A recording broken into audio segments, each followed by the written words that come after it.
Good morning, I am Kat Miller, and we'd like to welcome you to Open Circle. It's wonderful to have you here on this questionable day. It just goes to the nature of wanting to hear John's fabulous talk. Absolutely. Yay, John! And just the overall nature of the support that Open Circle receives. So it's lovely to have you here. Particularly this morning, your cell phones would be most appreciated to be off because I think they would vibrate in this room. So for some of you who are sure your cell phone's off, would you just double check? Because we find that they're not off sometimes. Today's Open Circle mission statement is going to be read by Dan Acuff.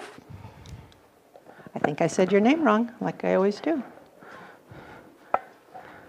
Open Circle mission statement. Open Circle provides a supportive environment to gather for social interaction and to improve our understanding of ourselves, our community, and our world. Presentations span a wide range of intellectual, cultural, physical, and spiritual topics. We do not necessarily agree with the ideas and philosophies of our presenters. We encourage you to listen with an open mind and form your own opinions. Thank you, sir. Lovely.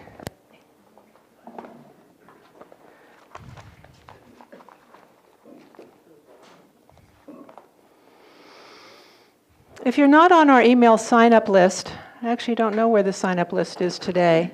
Oh, here's our big tree over here. Is sign up underneath the tree. There you go. Thank you, Phil. You're also welcome to go to opencircleajijic.org, and you can sign up there so you get all the notices of upcoming speakers.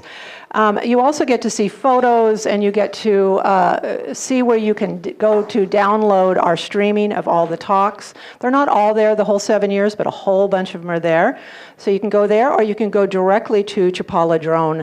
It's a YouTube, chapaladrone.com. Chapaladrone.com? No, chapaladrone, just stop. Chapaladrone. You can see I can't even remember it. So you can find it on the website, or you can question Brad at the other end, not me, because I'm too dyslexic to keep remembering it. So there you go. So we would love to have you do that. And right now we'd love to welcome those who are here for the first time. If any of you are here for the first time, if you would please just stand up. We'd love to acknowledge you. Ah. Wow. On this rainy day. You must be from cold country. This might seem like a nice warm day to you. For us, it sucks. But anyway.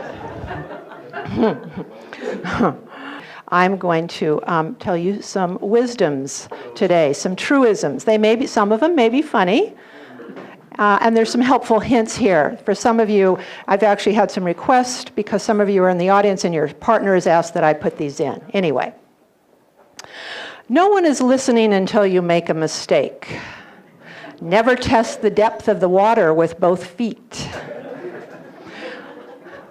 Hospitality is the art of making guests feel like they're at home when you wish they were. A lot of us feel that a lot here. If you can smile when things go wrong, you have someone in mind to blame. Artificial intelligence is no match for natural stupidity. This is a really mean one. It may be your sole purpose in life to simply serve as a warning to others. Nasty. It's far more impressive when others discover your good qualities without your help. I don't know who said that. It might have been Eisenhower or something. If at first you don't succeed, skydiving is not for you. And for you Texans, don't squat with your spurs on. If you tell the truth, you don't have to remember anything. That's not funny. That's like, supposedly true. I don't know if it is. If you drink, don't park. Accidents cause people. Some days you are the bug, some days you are the windshield. Good judgment comes from bad experience, and a lot of that comes from bad judgment. Duct tape is like a force. It has a light side and a dark side, and it holds the universe together. There are two theories of arguing with women. Neither one works. Okay, that was the funniest one so far. An angel appears at a meeting of religious leaders and tells their leader that in return for his unselfish and exemplary behavior, God will reward him with his choice of infinite wealth or wisdom or beauty. Without hesitating, the leader selects infinite wisdom. Done, says the angel, and disappears in a cloud of smoke and a bolt of lightning. Now all the heads turn toward the leader, who sits surrounded by a faint halo of life. One of the others whispers, "Say something." The leader sighs and said, "I should have taken the money." Are we done? I think we are. Let me see. Words of wisdom for today. Tell the people you love that you love them at every opportunity.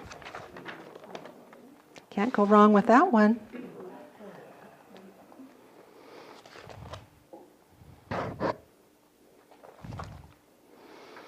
Next week's presentation. Wise guys. No, that's this week's presentation.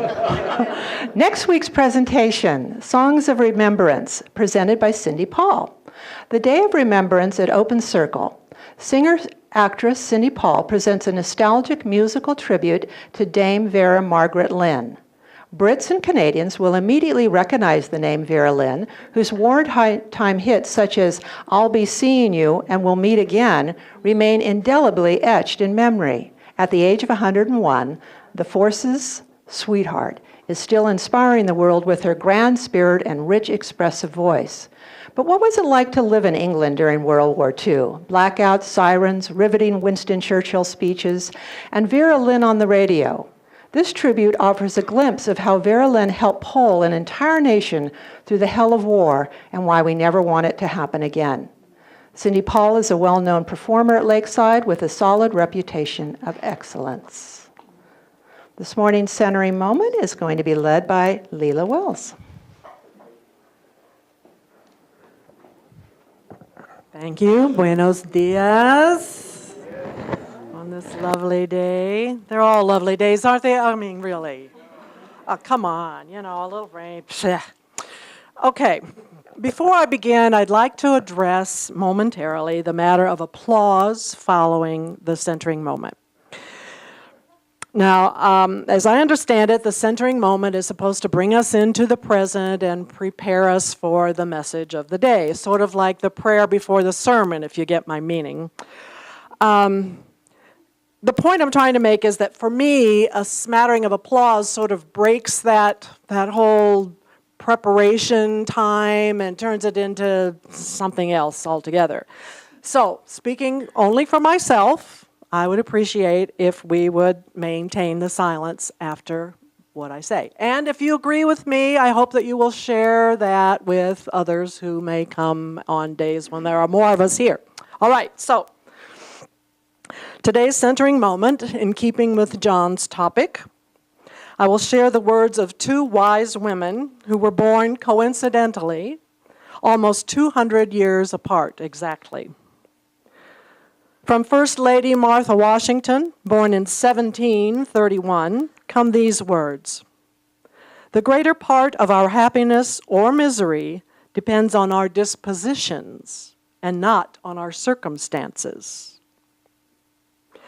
And from Pulitzer Prize-winning author Toni Morrison, born 1931, "Make a difference about something other than yourselves." I'll leave it to you to consider for the next 30 seconds how those two statements relate to each other. Or you can just sit and listen to the birds, which of course are out there and we're in here, so maybe that won't work either.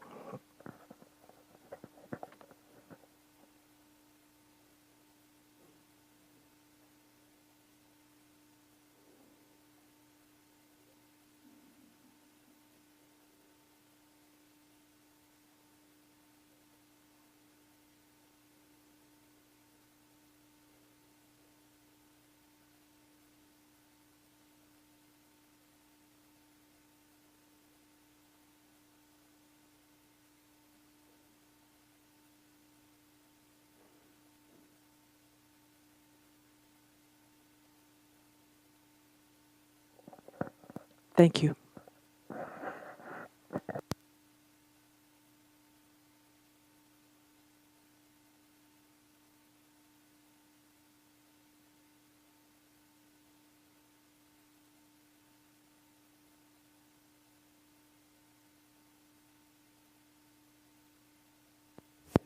This week's presentation, Wise Guys, presented by John Stokdyjk.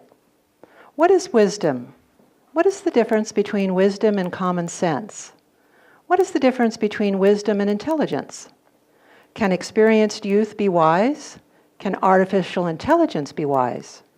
Where in the world are the wise guys today? And dare we ask, where are the gals? And dare we hear the answer? John will share his personal experience in pursuit of wisdom. He will also prove beyond doubt that he himself is not wise. John has spoken previously at Open Circle about his spiritual journey and his mental health challenges. Please join me in welcoming John.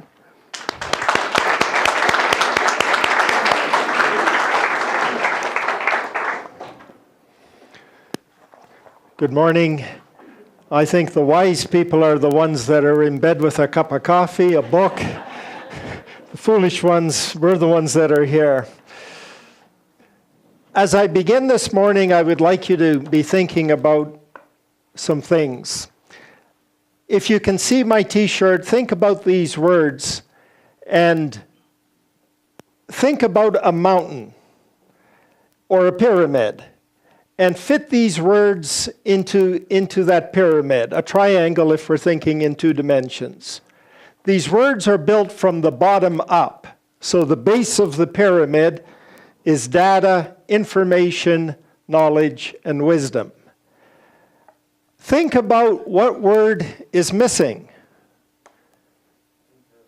And think about what will happen if we turn the pyramid upside down. And think about who in the world today, or in your lifetime, you would consider a wise person. And maybe if we have time in questions and answers, you can mention who you thought of. I don't consider myself a wise person. Maybe I'm a fool. You can be a fool and not know it, but not if you're married. Better to remain silent and thought a fool than open your mouth and remove all doubt. So I'm here to remove all doubt. Let's define our words. Data is simply facts. When we organize those facts in some kind of a structure, we get information. And when that information comes into our minds, we have knowledge. But what's wisdom? Wisdom is one of those words that has no precise definition. We could have 10 definitions. That doesn't mean the word doesn't have value. It just means there is no consensus on what are the characteristics that make up this concept of wisdom. I'm going to throw out a definition to get started with. We will have another one by the time we're finished, but we need a definition of wisdom just to start with. Wisdom is the rare ability to apply relevant knowledge in insightful ways for the greatest good. That's a definition I quite like.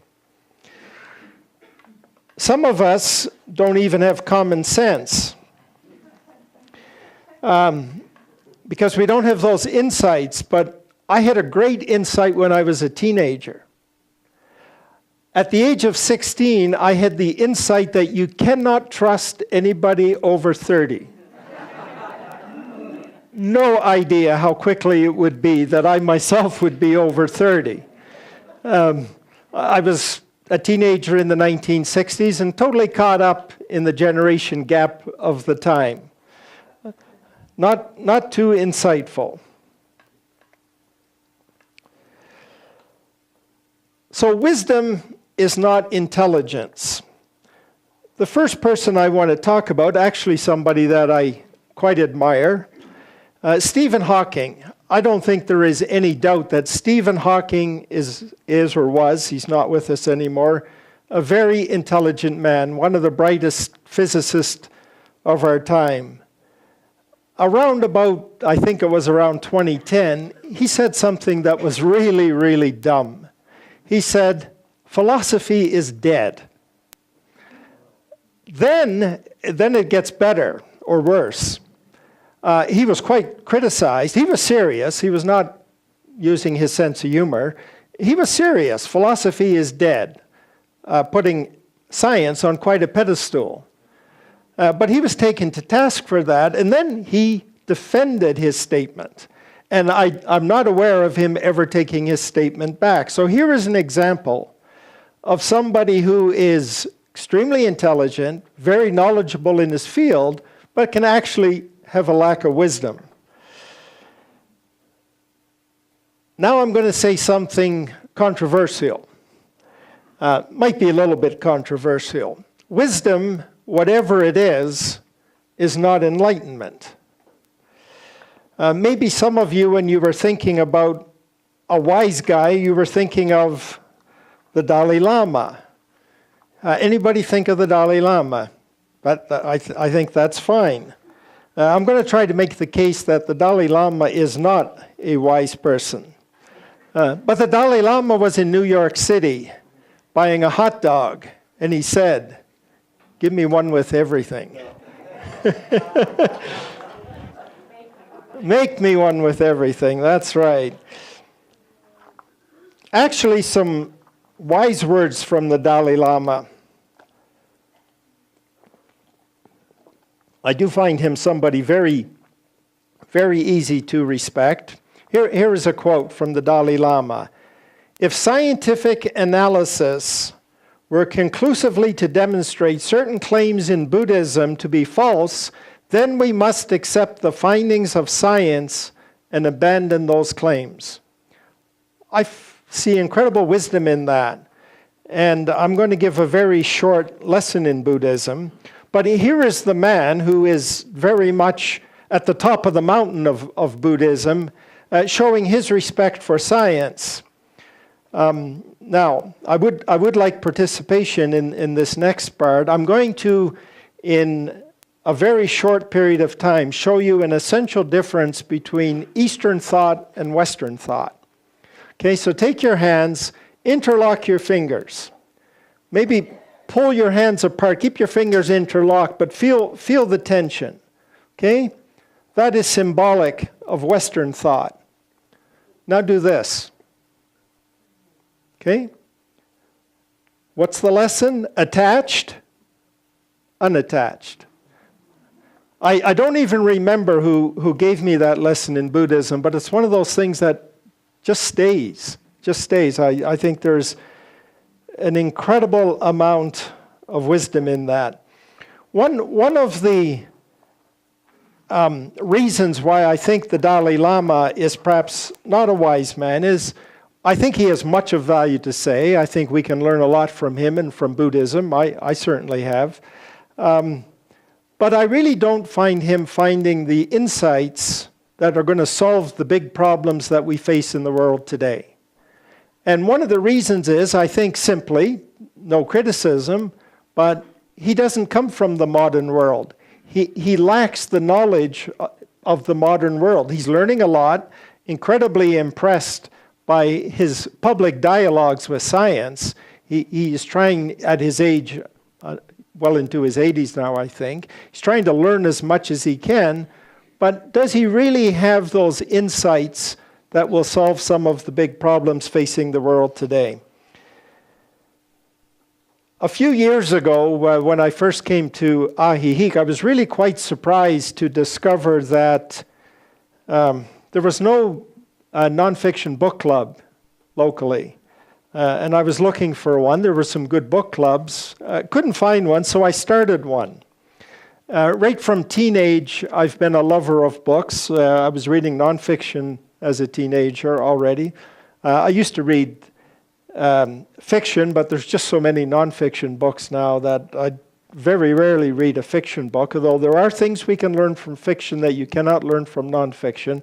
I might come back to that later. But not only do I like to read a lot of books, I read probably 1 or 2 books a month.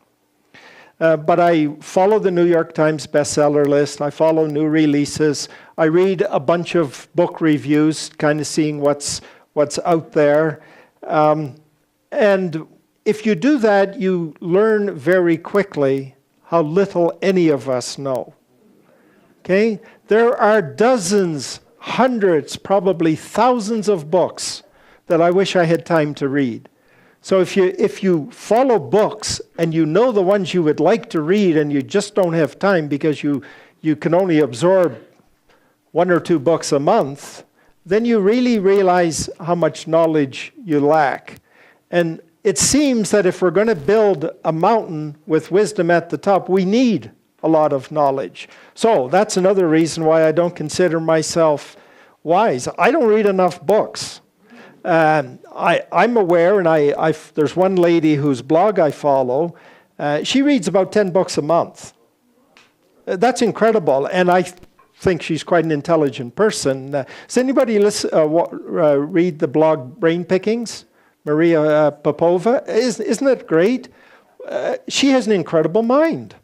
And she genuinely reads them. She's quoting from these books all the time, and her blog is excellent. But she's reading at least 10 times as many books as I am. And I think it shows. I think she's a lot wiser than I am. Did anybody think of a CEO as a wise person? A corporate leader? Not a single hand. Not Bill Gates, the great innovator, the founder of Microsoft. We're going to come back to Bill Gates a little bit later. Not a single person. I'm not surprised that there are no CEOs represented in wisdom, but they are great leaders. So that illustrates, again, you can be a great innovator, you can be a great leader. That doesn't necessarily mean that you're a wise person.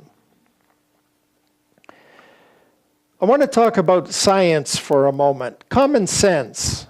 Okay, a difference between common sense and wisdom is common sense is common and wisdom is rare. But common sense is the things we all just know. Look before you leap. Think before you act. Okay, we all know that. Common sense would tell us that to be wise, we need to understand reality, right? You need to understand the real world the way it really is. And I've tried to understand reality. I mean, ultimate reality. Really reality. And I would say my level of understanding science is probably at a high school level.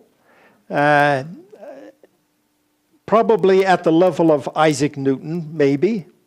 What happened?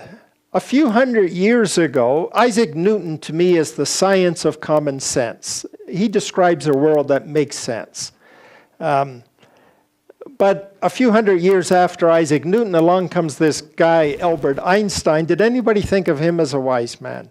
The sayings of Albert Einstein are really quite incredible. He not only was a good scientist, I would put him in the category of also a very wise human being.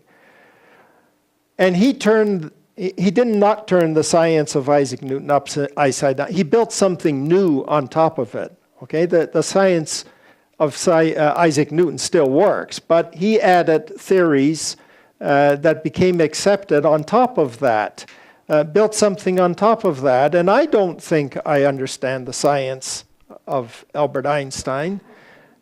But then something else happened. In his lifetime, there was another paradigm shift to quantum physics. And Einstein, as bright and as wise as he was, could not accept quantum physics, which later became accepted. It works. It has a description of reality that works. So we accept quantum physics today, and some of the things Einstein said no to have become accepted as knowledge.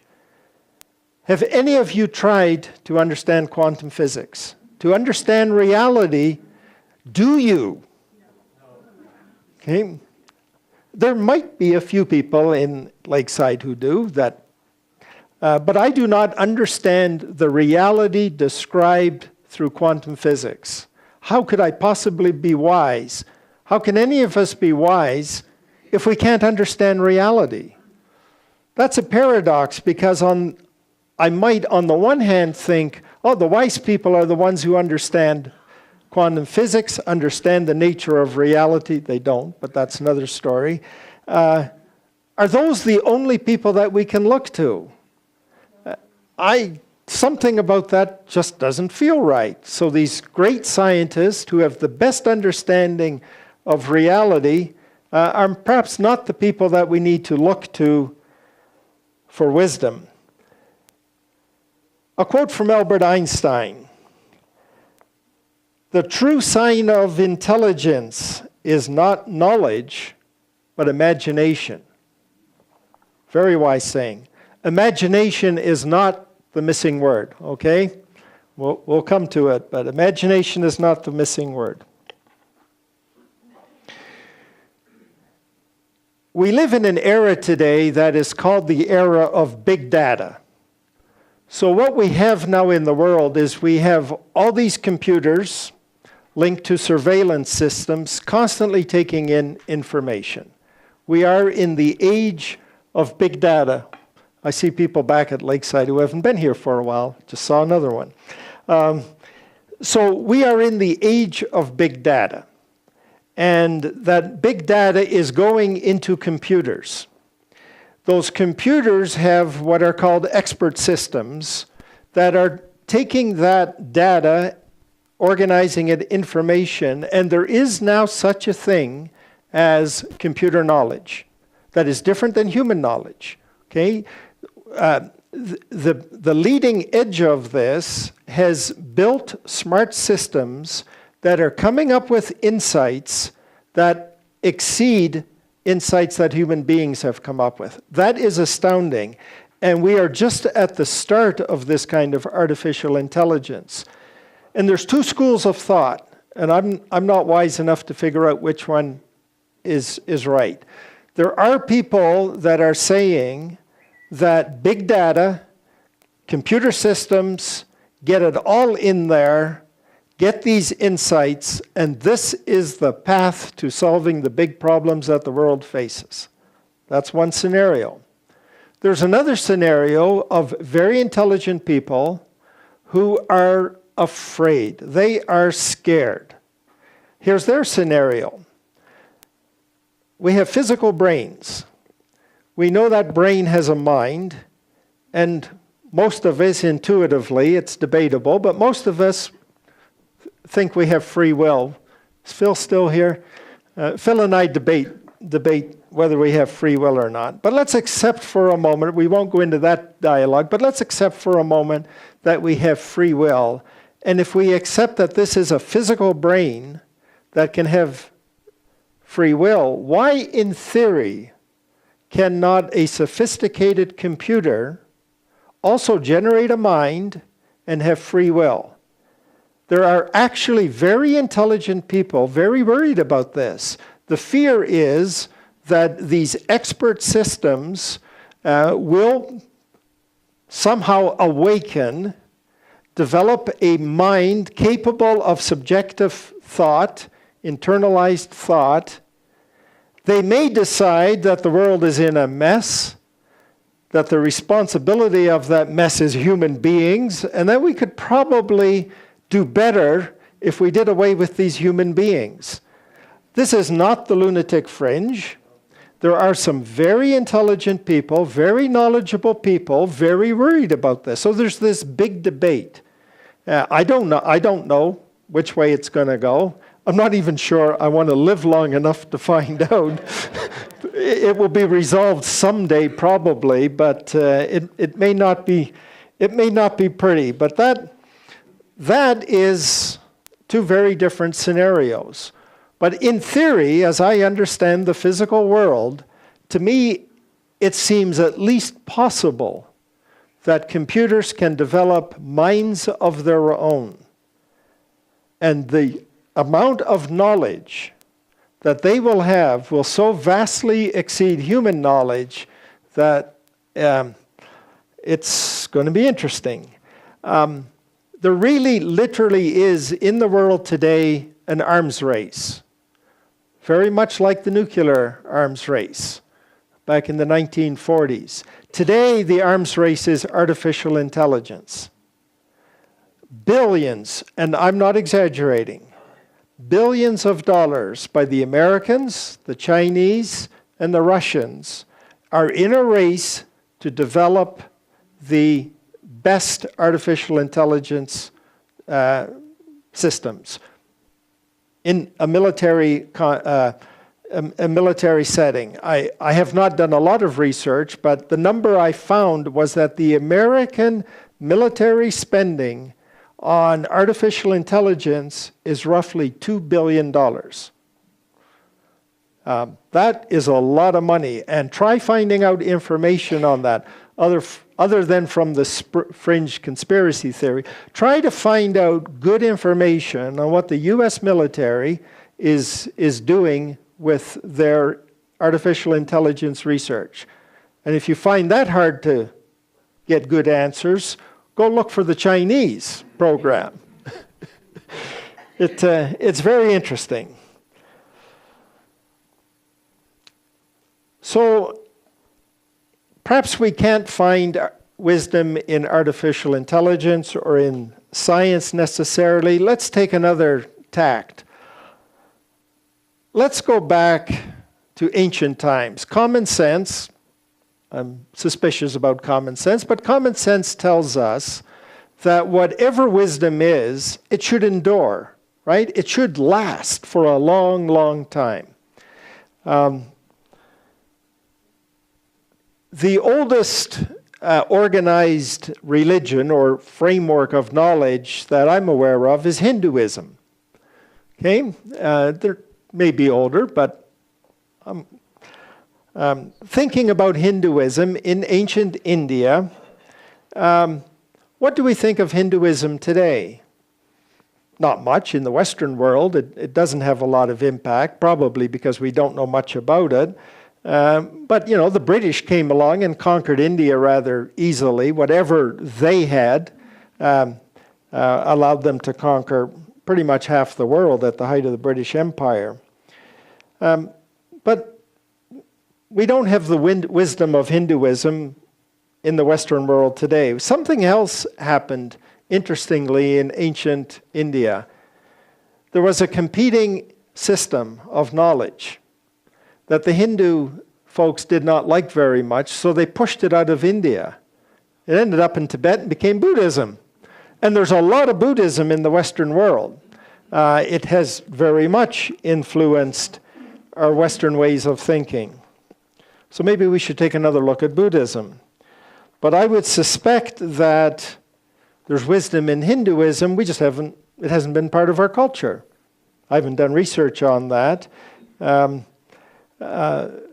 Is there wisdom in ancient peoples, First Nations, indigenous people? Perhaps. We're in Mexico, so let's think of the Aztecs for a moment. I'll quote an Aztec saying. This strikes me as very wise. When an Indian man dies, an encyclopedia dies with him. Attributed to Fernando Benitez. I have not. This would be a great project for somebody at Lakeside here. Apparently, there is a tremendous amount of documentation about the wisdom of the Aztec people.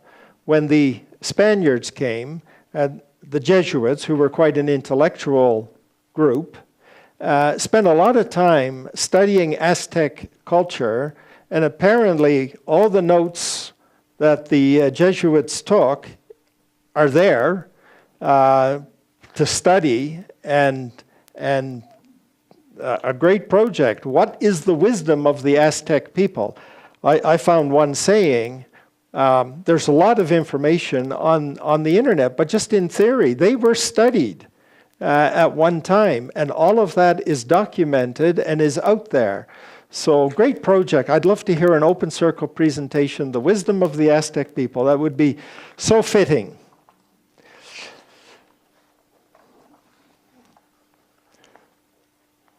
Whatever we think of Western civilization, and I think Western civilization has been very successful. I'm talking about what has been built over the last 500 years.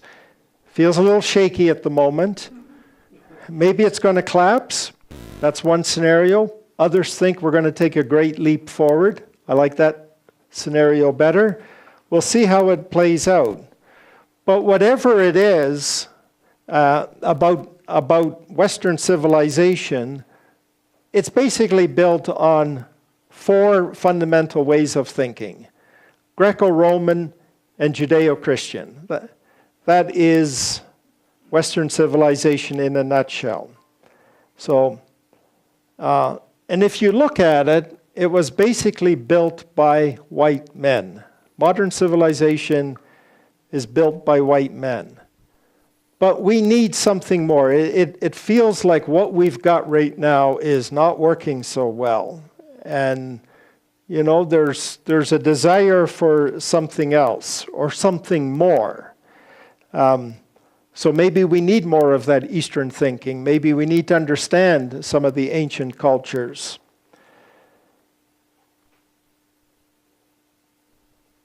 What I want to talk about is women.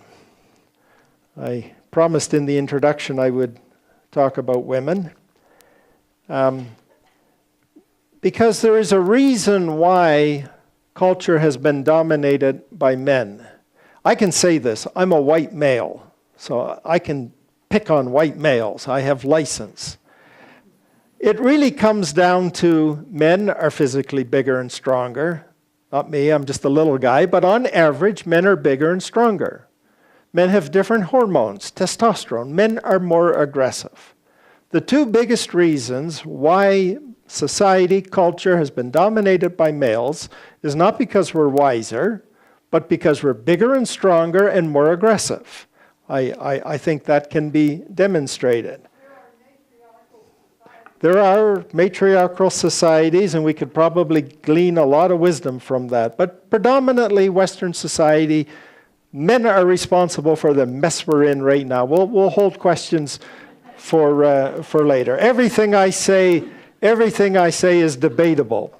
So I'm not too attached to what I'm saying. I'm not going to get into these. But I am going to talk about women, and I got 10 more minutes, so yes, this is the part I really want to talk about. I had a wonderful 2 years in my rather mediocre career, when I was director of finance for the YWCA, the YW, not the YM, the YWCA of Calgary. Our board of directors was completely female. The CEO, my boss, was female. The whole YW organization is a female organization. It was an eye-opener. This organization has a piece of knowledge that they really value. They understand that women have something that is unique and that makes a difference in how they think. The difference is women bear the babies. Okay? Being a mother changes how you think and gives a capacity to come up with different concepts. A mother thinks about the next generation, the children, and the time horizon different than men. So the YWCA has tremendous insight, and they celebrate the uniqueness of what women have through the experience of being a mother and raising children. And I think, and I'm going to champion in the few minutes that I have left, a future where men step back. We've been aggressive, but why don't we channel that and simply take a step back so that more women can step forward? Do we really think that our economic system, that capitalism would look quite the same if it was designed and run by women? Would women spend $2 billion on artificial intelligence in a military program?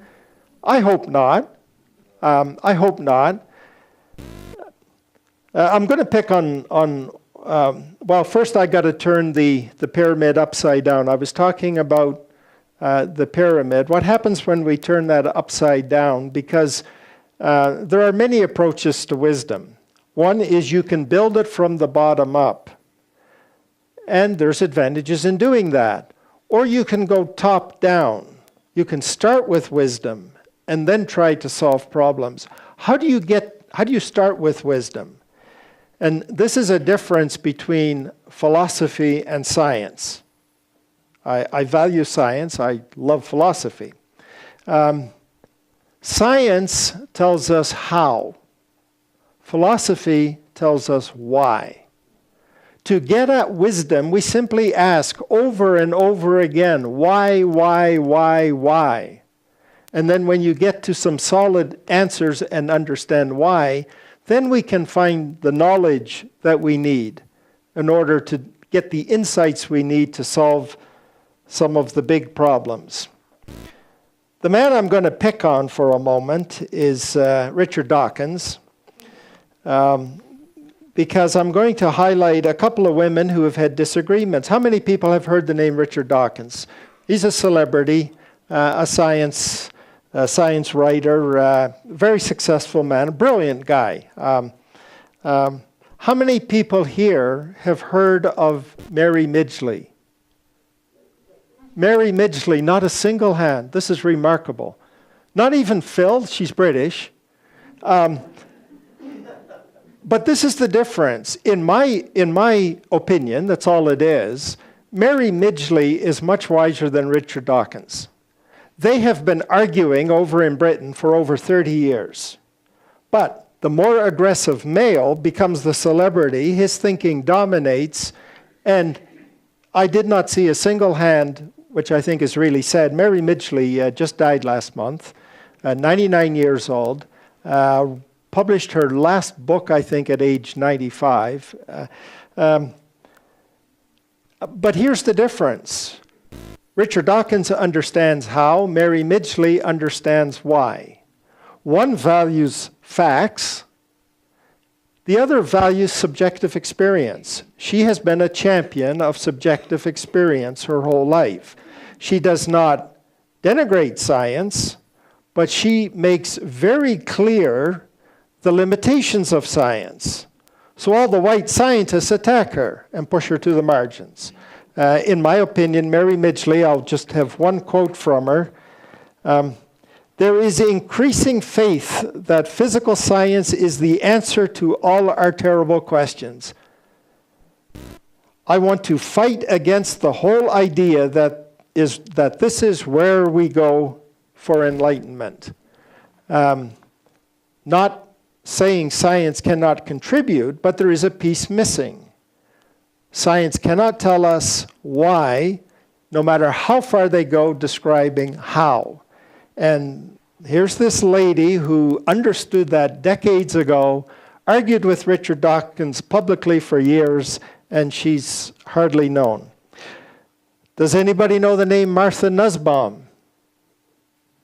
Ah, yes, one hand. We're now in the U.S. She's an American philosopher. She recently won the Berggruen Prize, which is worth $1 million, by the way. What I really appreciated was the jury that selected her in the Berggruen organization was a jury of 7 people, 4 men, 3 women, picked her to win the prize. That was really good. A quote from Martha Nussbaum. Knowledge is no guarantee of good behavior, but ignorance is a virtual guarantee of bad behavior. Martha Nussbaum, to me, is one of the people who understands the times we're living in. She understands emotion. She understands how that plays out in society. She has some good insights on why we are so polarized in the world today. And I think she's around 70, 71 years old. She's getting some recognition, and her stature is rising. One more woman I would like to talk about. Karen Armstrong, another British. Some people try to start a worldwide movement and get nowhere. Okay? try to build a movement. Movements are not the kind of thing you build. They happen. So Karen Armstrong did not try to start a worldwide movement, but she has. She is the person behind the Charter for Compassion. We have all this negative stuff in society today, and the good stuff that is happening is not what makes the news. The movement behind the Charter for Compassion, and there are other movements, there are actually solutions to some of the big problems the world is facing. There is some wisdom out there. This is one of the movements that I'm watching, and one of the people that I'm watching, because I think the ideas that she has may actually be some of those insights that we need to solve some of the hard problems that we face. I'm going to conclude by doing something that I haven't done for a long, long time. So until midlife, I was a churchgoer, and made some changes at midlife, but became quite secular in my approach, quite value philosophy and secular wisdom and all of that. But I don't think we want to denigrate wisdom from any source. And when I was still a churchgoer, my favorite book of the Bible was the book of Proverbs, the Wisdom of Solomon. And if you think there is no wisdom in the Bible, you simply have not read the book of Proverbs. So I'm going to conclude my talk doing something. I haven't done this for 20 years. I'm going to quote scripture. This is from Proverbs 12:15. The way of a fool is right in his own eyes, but a wise man is he who listens to counsel. Thank you.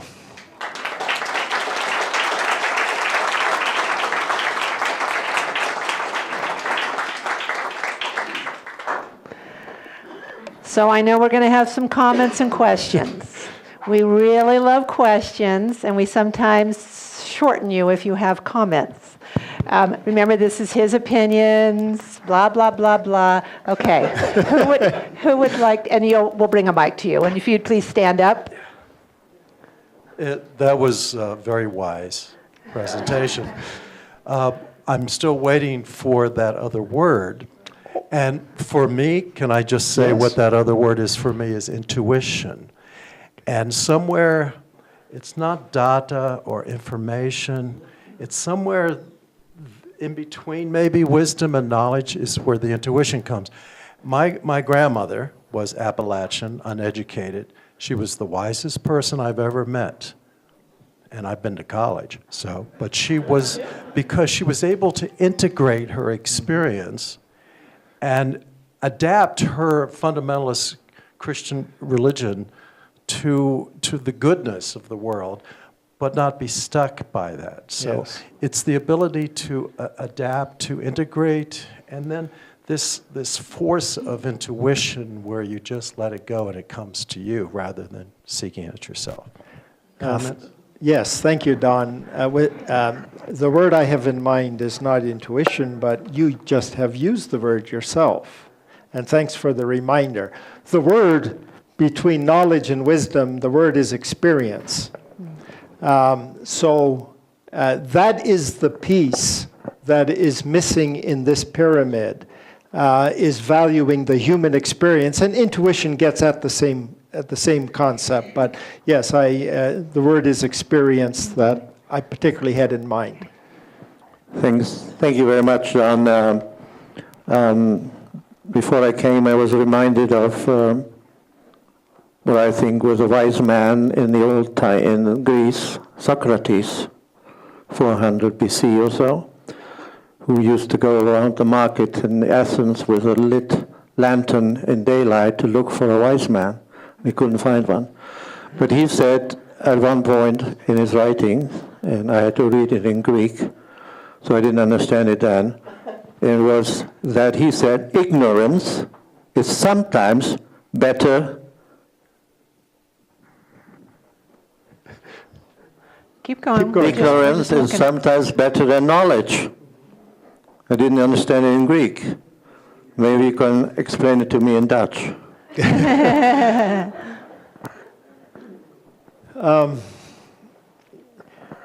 There is something about Socrates, in fact, the three great Greek philosophers, that has endured for a long time.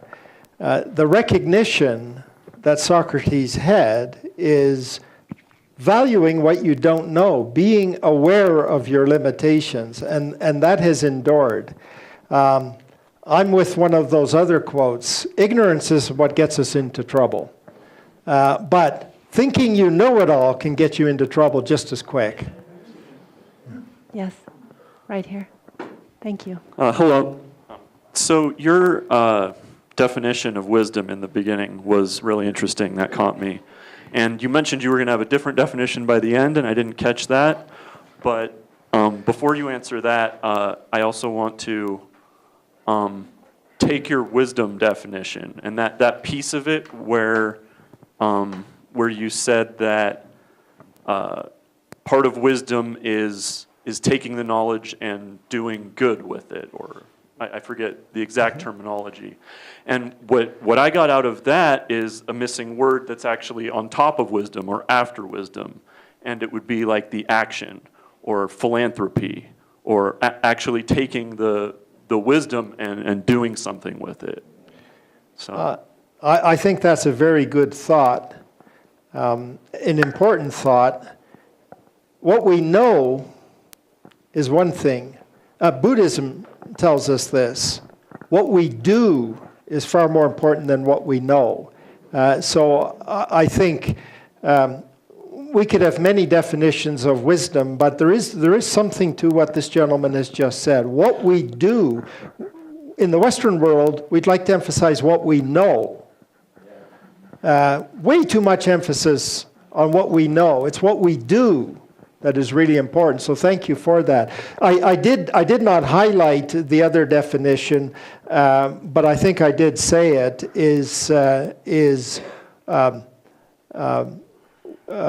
knowledge is knowing how, wisdom is knowing why. That is a definition that I like. Wisdom is knowing why. Okay, where are we? Just a comment rather than a question. You mentioned that it's a male-dominated society. I'm afraid it's only male-dominated because the women allow us to think that. Something just popped back into my mind. I think this happened in Edmonton, Alberta, at the University of Alberta. The engineers sprayed on the side of their building, "Engineers rule the world," and somebody sprayed underneath it, "But the nurses rule the engineers." I think that's a true story. Yes, Carl's from Edmonton. If you could please stand up. Thank you. I wanted to ask a question about the dominance of men. And I don't, in terms of history, that wasn't always the case. In fact, I came upon a piece of information which may or may not be true, and it comes under the word archon. What is an archon? And I went back, at least on Google, and there was a period of time in 670 BC, I remember something like that, there was an organized attack on women and women's culture by a group of people called the archons. And some people say they came from other places. So it's not, I think that's simple, that it's all a question of size or strength. I think it's a question of one species or one sector wanting to dominate another. And I want you to respond to that. Well, in a 40-minute open circle presentation, you have to make a lot of generalizations. And there's exceptions to just about everything I said. But I would strongly argue the case that the contribution of women has been marginalized. And I think today we are seeing women fighting back and refusing to accept that marginalization. There have been many, throughout history, there have been many women who have played key roles at key times. But I think as I read history, history is dominated by males. The women are there, but they are the exceptions.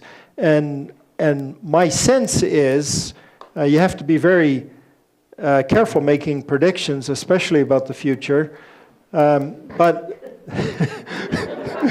I think Yogi Berra said that one. But there's a feeling amongst some men. It's time to step back, guys.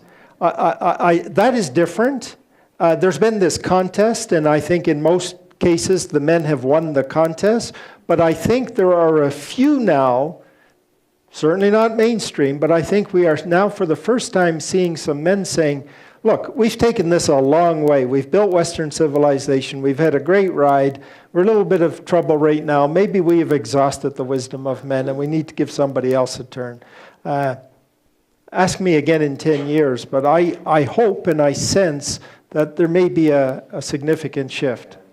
Out here, can you please stand up? The thought comes to my mind, I don't know. The thought comes to my mind, I don't know who said this, what philosopher, but I think there's a lot of wisdom in this statement. The more we know, the more we realize we don't know. Mm-hmm. Yes. Yes. Thank you. I think that is just one of the key insights that should keep us all rather humble. Thank you, John, for your excellent presentation in which you dialogue with different cultures, and that's very enriching because today it's so important to dialogue East-West. Now, at the personal level, I'm 72, I'm the last stage of my life, probably as we all are, and so I want to be very practical and personal. For me, wisdom, I will use Aristotle's definition, and maybe amplified, and I want you to comment. Aristotle said that wisdom is the combination between knowledge and character. Because there are people who have a lot of knowledge and who have made a lot of disaster. And by character today, I mean not just Marines, you know what I mean, man of character. I'm talking about self-control, altruism, solidarity, in essence, love, capital L, no, and which is the greatest. And I've seen in my own experience that if I try to apply this in concrete, and it's hard work, as Dostoevsky said, that's where wisdom comes. I want you to comment. Yes, I would, just like the other gentleman who said action is a component of wisdom, ethics, values have to be a component. So I completely agree. And what you said sparked another thought that I didn't have time to bring out. We're retirees, a lot of gray hair here. We kind of associate wisdom with gray hair. There are actually this is a great retirement project. There actually now are organized initiatives around the world to capture the wisdom of people of our generation, of retirees. How you communicate that to the next generation is a big challenge. But with the tools we have today to capture the wisdom of retirees, leave your legacy, somehow capture the wisdom that you've built up and capture that and leave that as a legacy for the next generations. There are some great projects about that. Our last question right here. Okay. Kat, you mentioned that you prefer questions rather than comments, so feel free to cut me off. I guess we're Okay, at the I'm end. ready. Okay, you ready? Okay. Okay. So when I was a kid, my mom used to take me to the merry-go-round. And as we walked towards the merry-go-round, I would see that it was going around and round, right? We would get there, she would put me on the horse. She would get down, sit on a bench. Merry-go-round would start going around, and I would see that she would go around. The world would go around. I was not going around. I thought it was odd that the world should start or stop going around based simply on where I was sitting or where I was standing. I didn't think it would hinge on me, and I asked her when I get off, when I'm on the merry-go-round, do you see me going around? She said, yeah. Now, I knew she wasn't going to lie to me, But I also knew that what she was seeing was exactly 180 opposite of what I was seeing. And that told me that I didn't have all the pieces, that there had to be something missing. Yes. And that I could only, in what I perceived was only going to take me so far. Yes. So that gave me a really healthy respect for that anything that anyone says, I have to hold very dearly and carefully because it's very important. I can't know what is truly going on. I also want to say something regarding the word no and all of these words that we've been using, which I think get in the way of trying to get a grasp of something, a certain something that I think Don touched upon. Einstein once said also, it's important to, okay, one more. It's important to never stop wondering because curiosity has its own reason for existing. Never lose a holy curiosity. Thank you. Thank you. Combining holy and curiosities. Right. So I think he was speaking to some of what we're talking about. Thank you. I'll close with one comment that this sparks that I did not talk about because it is something that does not come natural to me. But you talk about the limitation of words. There is the wisdom of the artist. There are things that can be expressed, but not expressed in words. And a good artist, that's what they do. They communicate. I have no artistic ability, but I've learned that concept, and I think there's a lot to it. So we need to communicate in words, and that's a limitation. And if we know that's a limitation, then we can appreciate that there's only so far we can go with the words we use. Thank you so much.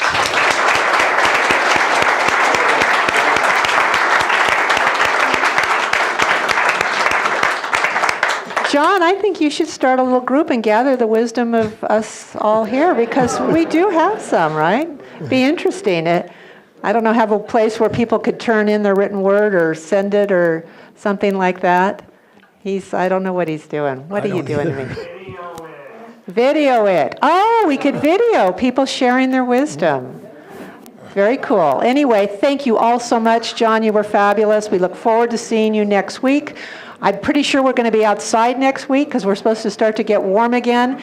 Thank you. Thank you so much for your intelligence, your wisdom, your humor, your insight, all of those things. Stokdijk. Please, I don't think we don't stack the Stokdijk. chairs. Please stack your Yes. chairs, pick up your Don't coffee look at the cups, letters. shawls, coats, purses, and you may turn on your cell phones. Thank you, everyone.